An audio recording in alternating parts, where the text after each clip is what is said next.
Nos encontramos delante del Palacio Real, en Madrid, España.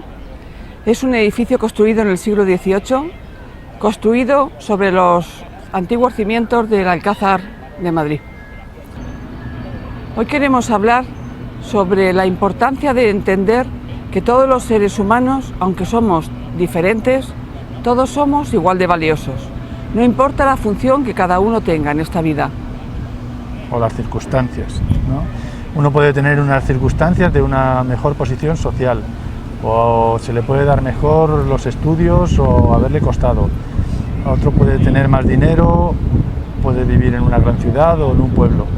Todo eso varía las circunstancias de la persona, que hace que vaya a tener unas experiencias y no otras. Pero socialmente hay una idea muy general, muy compartida, de escalafón según varios parámetros que hacen creer a la gente que unos son menos que otros por el hecho de estas circunstancias, incluido las habilidades que uno tenga. Puede haber gente que tenga mucha capacidad intelectual o mucha capacidad de pensamiento abstracto, otros pueden ser más hábiles en las relaciones personales. Esas son cualidades de esa persona, pero el valor de una persona no depende ni siquiera de las cualidades que tiene.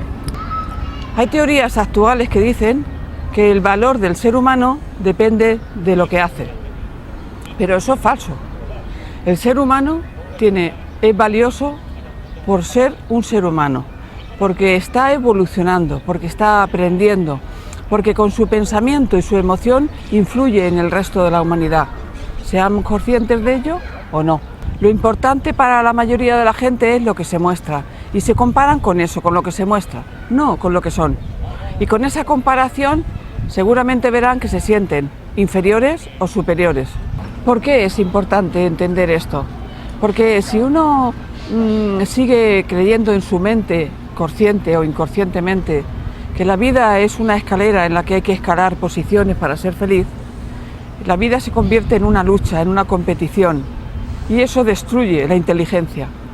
Uno es importante por sí mismo, no tiene que exigirse ser perfecto, ni tiene que ver perfecto a los demás. Toda la raza humana está aprendiendo, está en evolución. La mejor manera de vivir no es como está ocurriendo ahora, que la mayoría de la gente se compara, además se compara con criterios bastante superficiales, y luchar por intentar sentirse superior a los demás, que eso ya es un sufrimiento, ni aunque se consiga, porque si se consigue en base a que tiene más dinero tendrá miedo a perderlo, si se consigue en base a que cree que su aspecto es mejor tendrá miedo a envejecer, por ejemplo, o a engordar. Si en lugar de esos parámetros la gente fuera capaz de vivir entendiendo que está aquí para aprender, que sus circunstancias les pueden ayudar a aprender sobre sí mismo, que lo que hay que aportar tiene que ser algo que sea para el bien común, eso sería un parámetro distinto. Entonces, es muy importante que cada uno de ustedes se dé cuenta, sea consciente de si se compara o no. Eso es. No que lo crean, sino que se den cuenta en la vida cotidiana.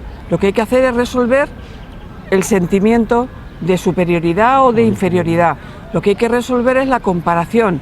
Uno no se debe comparar con nadie, porque es que cada ser humano es único. Entonces no hay comparación posible. Otra cosa sería que ves a alguien que hace las cosas de una manera y lo ves lógico. Dices, anda, mira qué bien, no sé, lleva una sombrilla cuando hace mucho sol. Pues yo también la quiero porque suelo sufrir con el calor.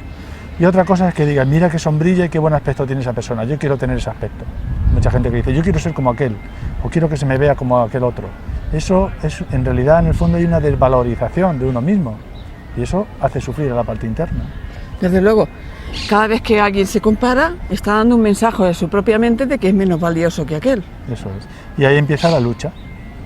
Me comparo, o la persona se compara, si cree que sale ganando en esa comparación, se siente orgulloso y superior, si cree que sale perdiendo, se siente inferior y genera envidia. En esa envidia va a buscar el defecto del otro o se va a criticar a sí mismo. Es toda una cadena de actitudes que surgen de la comparación que hacen sufrir muchísimo y hacen que se vea la vida de una manera que no es como un callejón sin salida. La comparación genera competición con uno mismo y con los demás, y eso es sufrimiento. El camino correcto sería resolver la comparación, no permitir que la mente se compare, sino darse cuenta del perjuicio y del error que significa, no permitir que la mente genere orgullo ni envidia, sino resolverlo y no criticarnos, ni criticar a los demás, sino comprender. Eso es. Hay gente que puede pensar, pero si yo dejo de compararme, pero los demás a mi alrededor están luchando, ¿cómo hago? Pues hay que enfrentar lo que a uno le produce que alguien le pueda menospreciar y darse cuenta que es un problema del otro, que si el otro está valorando a esa persona por su aspecto, o por su dinero, o por sus circunstancias personales, es el otro el que se está equivocando, es el otro el que sigue confuso. Y uno tiene que darse cuenta y aprender, si acaso, a protegerse de ese problema, pero sin caer en él.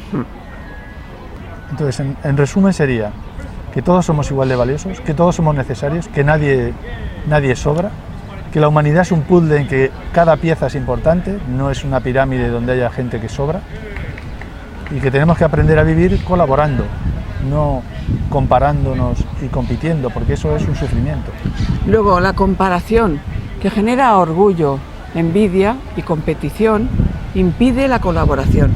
Eso es. Desde luego, de alguien que se compara, que es la mayoría, no se trata ahora de criticarse porque uno se compara, pero alguien que se compara está lejos de ser feliz. No puede llevar una vida muy feliz porque está siempre en lucha con los demás y consigo mismo. Y si se comparan, dense cuenta del perjuicio que eso genera y resuélvanla. Eso.